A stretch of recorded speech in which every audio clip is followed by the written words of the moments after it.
खैबर पख्तूनख्वा में non custom paid गाड़ियों की प्रोफाइलिंग, कौन सी गाड़ी कितने पैसे देकर रखी जा सकेगी, आइए आपको बताते हैं।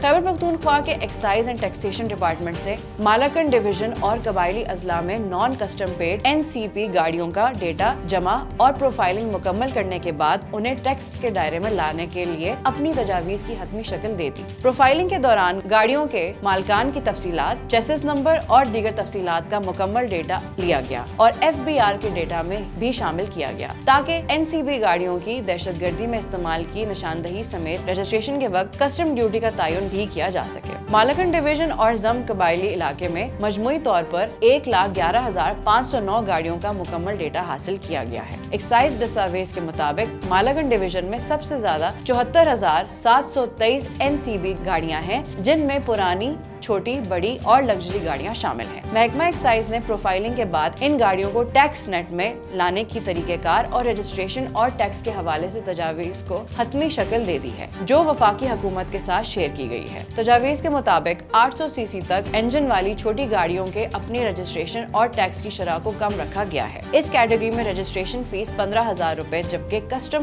1 लाख रुपए तजवीज किया गया है। तजावीज के मुताबिक 800 सीसी तक इंजन वाली छोटी गाड़ियों के लिए रजिस्ट्रेशन और टैक्स की शरह को कम रखा गया है। 1500 सीसी गाड़ियों पर 60,000 रुपए रजिस्ट्रेशन फीस जबकि 3,50,000 कस्टम ड्यूटी तजवीज की गई है। इस तरह 2000 सीसी तक की गाड़ियों पर महकमा एक्साइज ने 4,50,000 रुपए कस्टम ड्यूटी और 80,000 रुपए रजिस्ट्रेशन फीस तजवीज की है। 250 सीसी गाड़ियों पर 1 लाख रुपए रजिस्ट्रेशन फीस जबकि 5,50,000 कस्टम ड्यूटी तजवीज की गई है। दस्तावेज के मुताबिक 250 सीसी जायद गाड़ियों पर 2 लाख रुपए रजिस्ट्रेशन फीस जबकि 7 लाख रुपए कस्टम ड्यूटी तजवीज की गई है। दस्तावेज में लिखा गया है कि रजिस्ट्रेशन का अमल शुरू होते ही मालकान पर लाजिम होगा कि गाड़ियों की रजिस्ट्रेशन करा लें, जिसके बाद कोई छूट नहीं होगी। NCB के तस्वुर को मुकम्मल खत्म किया जा रहा है और ड्यूटी की अदम अदायगी पर गाड़ी को कब्जे में लिया जाएगा। मजीद अपडेट्स के लिए देखते रहिए vnews.pk।